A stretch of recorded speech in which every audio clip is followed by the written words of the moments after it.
Welcome to this video on Swift Combine, Apple's reactive framework for modern iOS development. In this video, we'll explore the core concepts of Combine, including how publishers, operators, and subscribers work together to handle data changes effectively. Combine simplifies processing asynchronous events.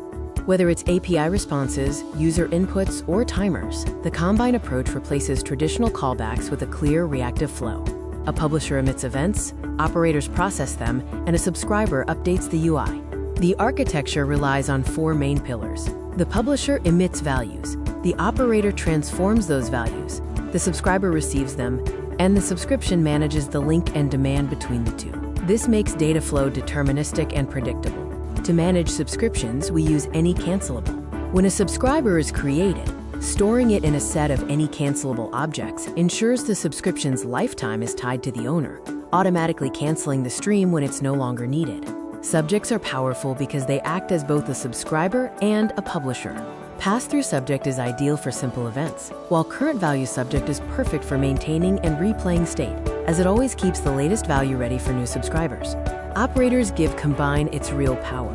We can use transform operators like map, filter for refining streams, time control operators like debounce to limit event frequency, and combine operators to merge data from multiple sources. A classic use case is search. By combining debounce and filter operators, we can prevent excessive API calls caused by rapid typing. The pipeline only executes after a pause, ensuring we only trigger requests when the user is likely finished. For validation, combineLatest is invaluable. It waits for all upstream publishers to emit at least one value, and then triggers whenever any of those sources update. This makes it perfect for reactive form validation, where multiple fields interact. Handling errors and async operations is streamlined with operators like flatMap, retry, and catch. These tools allow you to flatten nested publishers and define clear fallback strategies, ensuring your app remains resilient, even when network requests fail. Threading is handled through subscribe on smiley face and receive on smiley face. You can perform heavy tasks like network requests on background threads, then switch to the main thread for UI delivery, preventing performance bottlenecks and ensuring thread-safe updates. Combine integrates seamlessly with URLSession. By leveraging Data Task Publisher and hiding complex types with eraseToAnyPublisher, you can build clean, modular network layers that are easy to maintain and test. When building with SwiftUI and MVVM, Combine works naturally with property wrappers like @published, @stateObject, and @observedObject. This architecture allows your UI to automatically respond to state changes, creating a reactive and efficient user interface.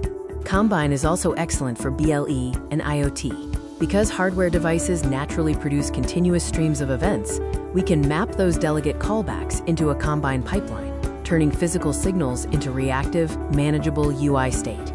As you build, remember to manage memory by using weak self to prevent retained cycles. When deciding between Combine and modern async/await, choose async/await for single operations and reserve Combine for continuous streams and complex UI bindings. To summarize, Combine gives you a powerful, declarative toolset for managing events. By combining operators, you create unified pipelines that are easy to read and maintain. Thank you for watching this introduction to Swift Combine. Thank you for watching this presentation on building reactive, highly scalable architectures with Combine and declarative UI. I hope you found these insights valuable for your next Swift project.